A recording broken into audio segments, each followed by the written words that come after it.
Baik,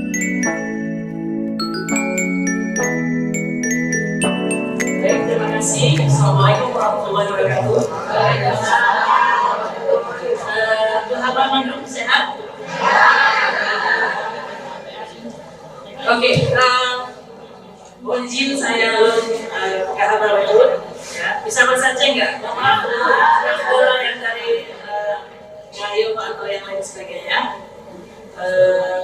Hari ini kita mulai dengan sholawat. Kita sholawat dulu kepada juga kita Nabi besar Muhammad SAW. Itu saya begitu ya. Yang pendek aja. Allahumma shalli ala sayyidina Muhammad wa ala sayyidina Muhammad ya. Semoga kita selamat juga aja. Kemudian yang kedua, selamat Hari Ibu untuk ibu-ibu yang luar biasa semuanya. Selamat dulu. Mudah-mudahan menjadi ibu di era sekarang. Tapi kalau kita sudah memilih jadi ibu, konsekuensi logisnya harus kita jalani ya. Izinkan saya bacakan sedikit ya. Siapa itu ibu menurut jalan hidupku? Ibu adalah tempat kembali saat dunia terasa berat. Itu nggak ibu? Oh ya. Yang kedua, ibu adalah sumber perlindungan dan keamanan. Tegar, berat banget jadi ibu pokoknya. Ibu adalah sumber pengorbanan dan pengampunan. Hanya itu yang menerima kita kembali dalam kondisi apapun. Kemudian, ibu adalah sumber dukungan tak terbatas. Apalagi orang Indonesia kan, sampai kapanpun tetap ibu kan gitu ya. Kemudian selanjutnya, ibu ini penting juga. Ibu adalah sumber doa yang menyertai dan setiap langkah kehidupan. Betul ya? Ibu masih doakan anak-anaknya? Pastilah. Main suami masih kamu? Ya tergantung transferan. Oke, baik. Izinkan saya berdiri sejenak yang saya hormati ibu semua yang sudah hadir melangkahkan kaki ke sini, luar biasa sekali, meninggalkan suami mungkin dan anak di rumah karena hari ini hari ibu jadi bebas tugas ya. Kemudian yang saya hormati juga ketua pembicara Pak Gawia dan juga Dani. Kemudian juga yang saya hormati ada Kakanda Cutia. Kakanda Cutia ini mengurus diaspora Global Aceh dan mantan dekan psikologi UIN ya. Kalau bertanya selain dengan Bu ini juga bisa diikuti ya. Gratis ya kan? Karena harga psikolog luar biasa mahal. Oke, baik. Izinkan saya sedikit untuk menyampaikan beberapa hal. Tadi sudah disampaikan 10 menit saja, semoga bisa ya. Karena bagaimanapun jam makan siang jamnya kita lapar semua. Ya, baik silakan. Sebenarnya undang-undang ya, misalnya undang-undang, peraturan, bahkan kanun Aceh tentang bagaimana mengantisipasi atau bagaimana menangani dan mencegah kekerasan seksual itu ada semua. Gitu ya. Di kanun, kalau di kanun itu kita bisa lihat kanun nomor 9 tahun 2019. Kalau undang-undang tadi Pak Kawian sudah menyampaikan undang-undang TPKS, ya begitu juga ada undang-undang yang lain. Kalau di kampus, ibu ada anaknya masih mahasiswa, ada ya. Di kampus itu ada permen, namanya permen Ristek Dikbud nomor 30 tahun 2021 yang setiap kampus wajib membentuk Satgas PPKS. Apa itu PPKS? Pencegahan penanganan kekerasan seksual. Tapi tahun ini Pak Menteri memperluas kekerasan itu bukan hanya kekerasan seksual, tapi juga berbagai bentuk kekerasan lainnya. Jadi dari permen baru nomor berapa ya? Nomor 55 tahun 2024 ya. Jadi bentuk kekerasannya sudah disampaikan tadi juga, meraba saja. Kan seringnya kalau misalnya ada bapak-bapak pegang bahu, pernah nggak ibu mengalami? Nah itu masuk kekerasan seksual sebenarnya. Kemudian menatap dari ujung kaki, dari ujung kepala sampai ujung kaki, itu merupakan juga kekerasan seksual. Jadi kita sangat hati-hati. Terus mas, Next ya, harus bahasa Inggris ya. Masih ingat ya Ibu masih ya, memang bukan terjadi di Aceh, tapi salah satunya adalah orang Aceh. Ini merupakan kekerasan KDRT ya, mungkin juga ada kekerasan seksual, ada fisik, ada emosional dan lain-lain. Bahkan juga ada kekerasan ekonomi, gitu ya. Dan ibu yang terhormat, kekerasan ekonomi merupakan salah satu kekerasan yang paling besar saat ini terjadi terhadap perempuan ya. Ini seperti itu. Oke, terus, nah ini ibu-ibu kabupatennya terhapus ya. Saya mau baca ini. Mohon maaf nih, dari kabupaten mana yang paling banyak kekerasan seksualnya ya, atau terhadap perempuan. Pertama adalah Aceh Utara, kemudian Banda Aceh, kemudian Lok Sumawe, kemudian Kota Langsa, Pidi Jaya, nah kampung saya ya, Pidi Jaya, sini juga saya, kemudian Benar Maria, Kalian yang paling kecil Singkil, kemudian Kabupaten Aceh Jaya.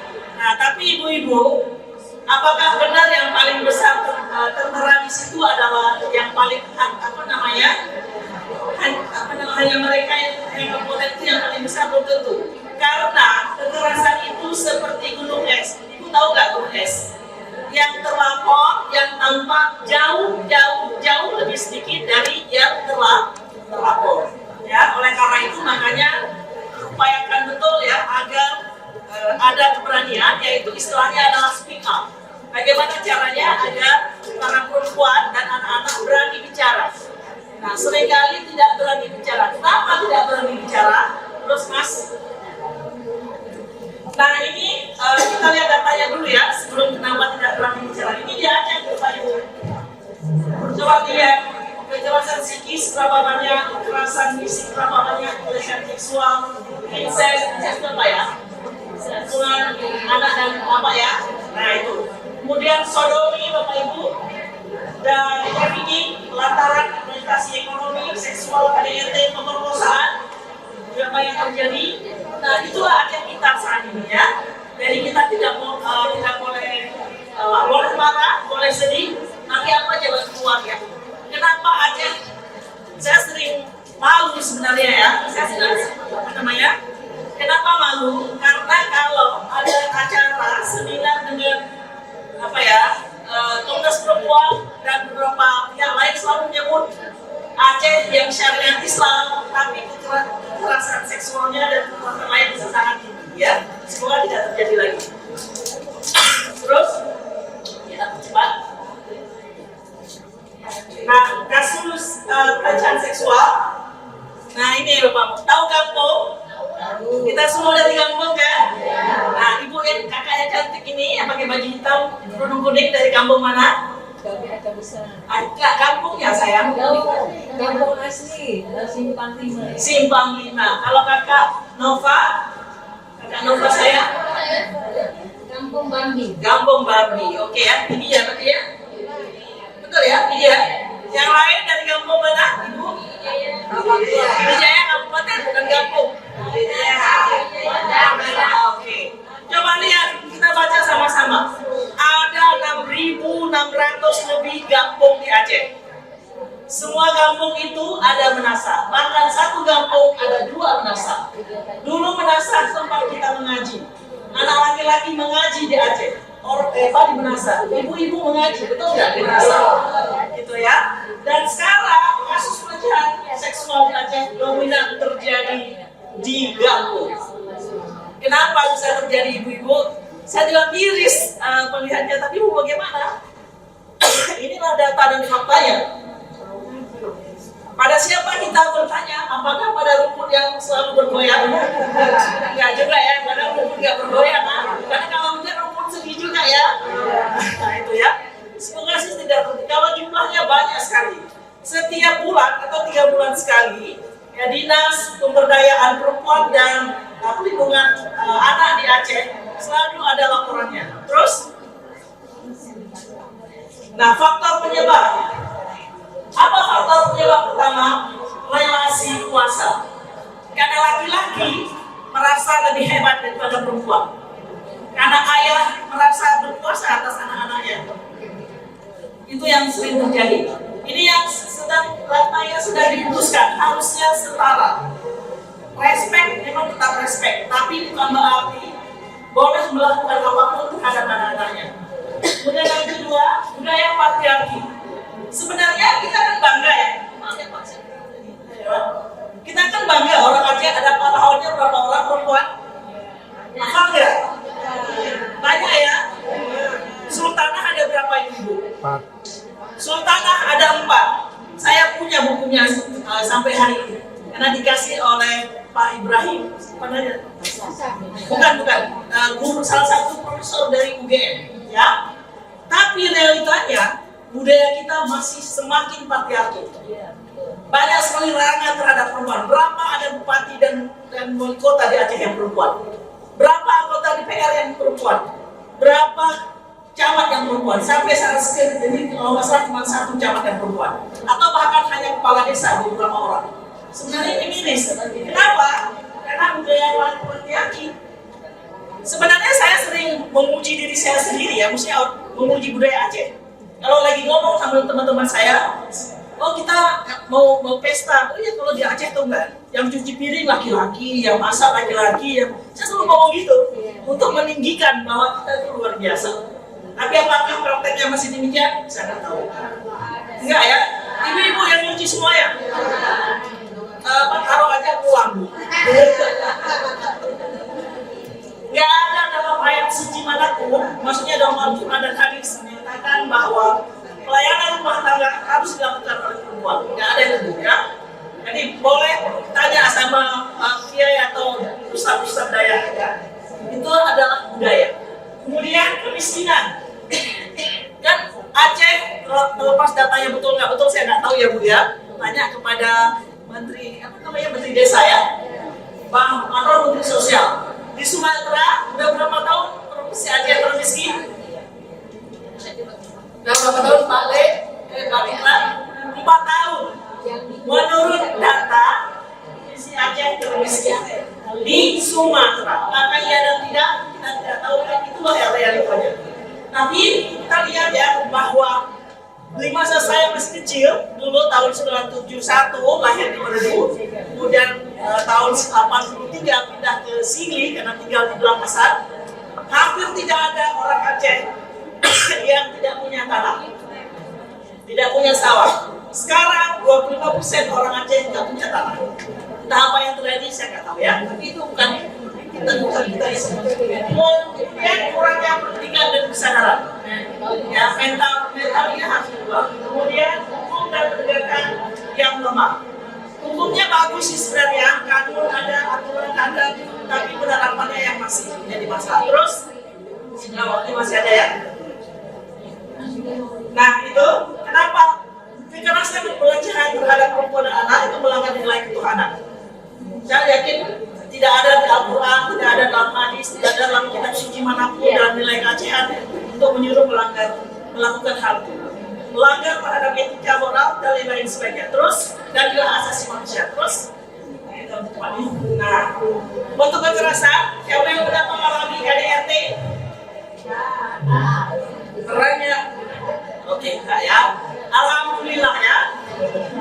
Kemudian KDRT itu termasuk dilarang ini, dilarang itu. Kemudian apa lagi? Finansial dan lain sebagainya. Eksploitasi dan kekerasan seksual, perdagangan anak dan perempuan, perkawinan anak, gitu ya. Mungkin di Aceh, ada di Aceh perkawinan anak gitu ya. Ada ya. Kalau di Kalimantan, Sulawesi kan banyak sekali ya. Terus, tapi sekarang ada trennya di beberapa provinsi beberapa kabupaten kota, misalnya di Jawa Barat itu, mungkin KPI kita masih ada datanya kan, bahwa banyak anak-anak harus menikah atau minta izin menikah karena hamil di luar. Ada kan Bapak ya? Nah, itu banyak jumlah. Semoga di Aceh tidak terjadi. Terus, nah kembali kan ini, sebenarnya kekerasannya tadi ya, ada fisik, dipukul, di apa, macam-macam, ditendang, macam-macam ya, dicubit, macam-macam, saya nggak tahu, semua kita nggak pernah mengalami. Kekerasan psikis, suka dikatain aduh kan saya gendut ibu, nanti suami bilang, oh gendut banget sih, gitu ya. Oh apa, kayak itu dong, kayak teman saya yang di arisan apa di reuni itu dong, harus kurus, pakai skincare dong, tapi dia nggak pernah ngasih uang gitu untuk beli skincare. Kan dia harus tahu kalau cantik itu mahal ya bu ya. Padahal dia tahu juga, suami tahu doa istri adalah apa? Pembuka rezeki ya bu ya. Ya. Itulah perundungan. Pernah nggak perempuan sering dikata-katain seperti tadi, kurus, jelek, hitam, macam-macam. Anak-anak juga demikian. Perundungan terhadap anak-anak itu luar biasa sekarang. Anak SD ada yang dekat kampus saya ada di Ciledug, terjun bebas dari SD berapa itu anak perundungan dan lain-lain sebagainya. Ya, dan itu melekat sampai tua ya, karena susah dilupakan. Oke, kemudian apalagi diskriminasi, kekerasan seksual sering terjadi. Kemudian tadi kalian sudah sampaikan juga, bukan hanya yang real tapi di online juga. Saya menangani kasus di kampus, jadi ada mahasiswa dia memanipulasi tadi istilah Bu Dini ya, pacarnya agar mau foto tanpa baju. Kalau enggak akan apa-apa, gitu. Kan? Mahasiswa itu kemudian atas rekomendasi Satgas dikeluarkan dari kampus. Jadi gitu sekarang. Alhamdulillahnya ada ketentuan. Menangis kan, padahal orang tuanya udah tua 80 tahun ya, kita kasihan juga. Tapi namanya aturan. Kalau enggak, korbannya bisa naik banding, bisa lapor ke polisi, bisa lapor ke Kemendikbud dan lain sebagainya. Jadi itu memang salah satu hal yang positif ya, karena ada Satgas BPS. Kemudian diskriminasi dan intoleransi, kemudian kebijakan yang mengandung kekerasan ya, itu juga sering dialami perempuan. Kenapa dia nggak jadi terpilih? Karena dia perempuan. Kalau dia terpilih akan ngomong, oh iya ya, nggak enak bosnya perempuan. Kenapa? Cewek. Lagi PMS kali, gitu kan? Ya terus. Nah ini data-data yang tadi saya sebutkan ya ibu ya, baca sendiri di online proses tersebut ya. Banyak sekali terus, kita cepatin aja. Nah ini juga datanya, terus banyak sekali datanya. Jadi setiap berapa bulan sekali DPAPP Aceh itu mempublish ya tentang data-data ini. Nah apa yang kita bisa lakukan? Edukasi. Ya, dan sosialisasi terkait dengan bagaimana agar kekerasan dalam bentuk apapun tidak terjadi. Nah, sebenarnya kan ada salah satu yang menarik ya kalau di Aceh ya. Gambung digunakan, menasah digunakan di setiap gambung digunakan untuk sosialisasi. Bisa nggak ibu? Harusnya bisa. Sambil mengaji, sambil apa dan lain sebagainya seperti itu. Nah, di Aceh juga ada Tengku Idom sebenarnya yang bisa diberdayakan. Walaupun sampai sekarang ini Tengku Idom semakin hari semakin berkurang. Karena tidak menarik menjadi Tengku Idom lagi ya, konvensional ya. Kemudian penguatan hukum dan penegakan hukum, pemberdayaan perempuan, saya pikir. Kemudian pelayanan pembangunan. Tadi Pak Kawian sudah menyebutkan ya, layanan pembangunannya harus ada. Terus mungkin salah satu tadi saya sampaikan ke Kak Nova, tim juga bisa membuka hotline pengaduan ya. Kalau ada kekerasan apa-apa, ibu bisa laporkan. Kolaborasi apa yang harus dilakukan, masyarakat apa yang bisa dilakukan, pemerintah apa yang bisa dilakukan, lembaga swadaya masyarakat apa yang bisa dilakukan. Pemerintah punya tanggung jawab besar ya untuk menjaga perempuan anak hidup dengan layak dan aman. Terus singkat padat aja. Tindakan pencegahan apa? Di samping kita berani speak up, temui pihak berwajib, dapatkan dukungan dari keluarga. Jangan cerita di medsos dulu harusnya. Kita selesaikan dulu apa gitu ya. Tapi kadang-kadang nggak di medsos, nggak terkira, nggak ditangani. Itu masalahnya juga gitu ya. Jadi senjatanya viral dulu biar ditangani kan, karena kayak gitu. Ajakan kepada perempuan anak sendiri mungkin menghargai diri sendiri. Nah itu tadi sudah disampaikan oleh Pak Dini juga ya. Agar anak mengenali diri sendiri, apa yang boleh. Wah tubuh-tubuhnya itu milik dia, tidak boleh orang lain pegang atau terserah. ajari ini karena mahasiswa ya, menolak kekerasan, menjadi aktivis. Nah seperti Mbak Nova ya, pasti berani nih nonjok siapapun ya Kak. Kemudian aktivis dalam berbagai kegiatan dan lain sebagainya. Terus termasuk kekerasan di tempat kerja. Pencegahan yang bisa dilakukan di rumah. Ini juga di rumah, jangan karena anak perempuan suruh nyuci baju terus atau suruh nyuci macam-macam. Kalau anak laki-laki ada, dia nggak ada kerjaan, suruh aja nyuci baju sendiri. Kalau nggak biarin aja risiko kan gitu ya. Karena ternyata penelitian menyebutkan anak laki-laki yang rajin, yang mau mengerjakan pekerjaan rumah itu peluang suksesnya jauh lebih besar. Ada risetnya di Google, bisa dibaca. Kemudian kita gunakan kampung, lingkungan masyarakat, sekolah, madrasah, daya. Karena di daya juga banyak terjadi kekerasan. Kampus, universitas, ruang kuliah. Dalam daring pun bisa terjadi kekerasan Bapak Ibu. Gitu ya, seringkali mungkin dosen maksa mahasiswa agar nilainya dapat A, macam-macam ya. Ayo tarik saya gimana gitu ya. Kemudian obsesi masyarakat, rumah ibadah. Karena sekarang rumah ibadah kadang-kadang digunakan untuk hal yang benar juga. Transportasi publik ya, atau umum, ini juga sering terjadi. Kalau di TJ itu ada direktur khusus mengenai ini ya, bagaimana menjamin tidak ada kekerasan seksual di TJ Transjakarta gitu ya. Kemudian fasilitas publik lainnya, media online dan lain sebagainya. Ya, jadi saya sepakat dengan Australia kalau sekarang melarang anak-anak 16 tahun sebelum 16 tahun menggunakan gadget. Saya pikir bagus kan ya, kecuali untuk keluar sekolah. Terus di Aceh bisa nggak kayak gitu? Atau kita sendiri? Terus mas bawa lagi jadi double. Nah, pencegahannya apa? Ini udah mau saya. Kota atau kampung ramah perempuan dan layak anak. Nah, pemerintah Aceh dan kita bisa minta misalnya, sebenarnya ini udah wajib dari dulu ya. Masa Pak Jokowi, mungkin ini salah satu yang baik dari Pak Jokowi ya, di antara yang baik yang lain yang nggak baik nggak usah disebut ya. Ini nanti dikasih beda. Nah, itu apa namanya?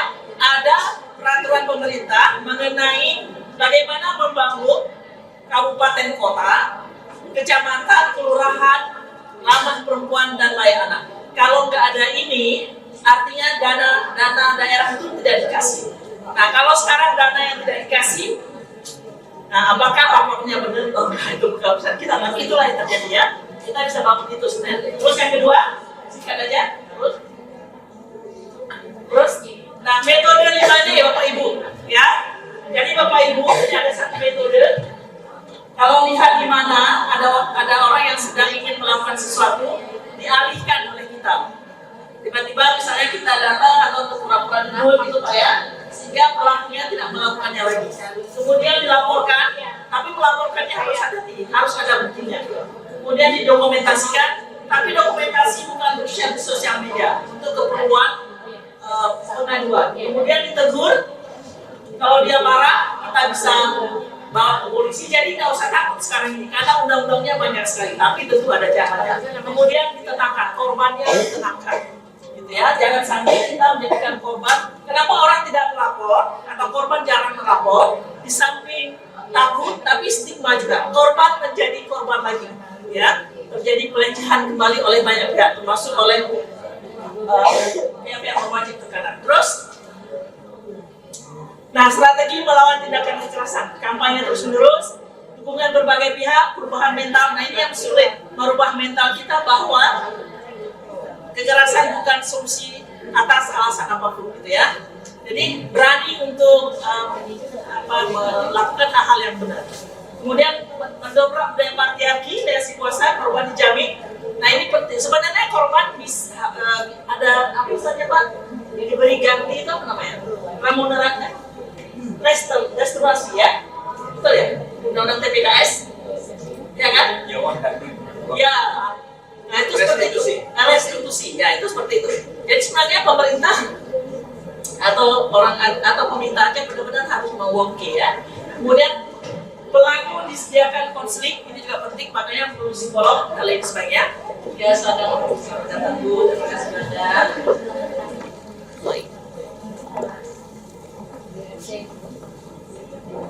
Ya, izin sebentar Bu. Oke, terus strategi yang lain ini menasah sebagai satgas. Ini saya yang buat ya, terlepas disetujui nggak setujui, ini ide aja. Menasah sebagai satgas PPKGA, pencegahan dan penanganan kekerasan di Kampung Aceh, gitu ya.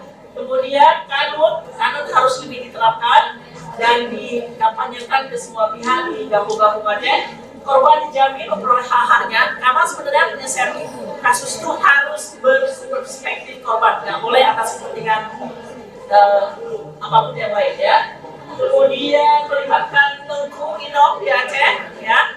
Kemudian juga sosialisasi terus-menerus, perhatian bersama oleh Tengku Ustadz. Jadi kadang-kadang Tengku Ustadz harus kampanye juga ya, maksudnya ikut sertai ya.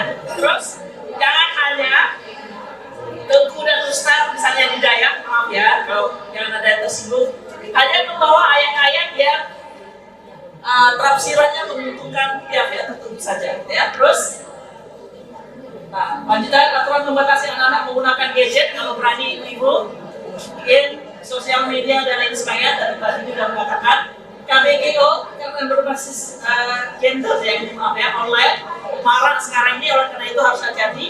Political will pemerintah Aceh, DPRA, MKA, Majelis Adat Aceh, MUI dan lain sebagainya bagaimana mengambil tindakan yang serius terhadap kekerasan yang sangat menurut saya sih memalukan sebagai orang Aceh ya. Yang berbasisnya adalah syariat Islam, tapi ini adalah masalah kita bersama. Sosialisasi edukasi terus menerus, membentuk jaringan komunikasi Satgas Kampung ya, karena Satgas itu juga di Kampung. Kemudian sosial media, hotline, aplikasi itu ada semua sehingga mudah orang untuk menyampaikan apa yang mereka alami, apa yang mereka rasakan, kemudian kita selesaikan baik-baik. Terus,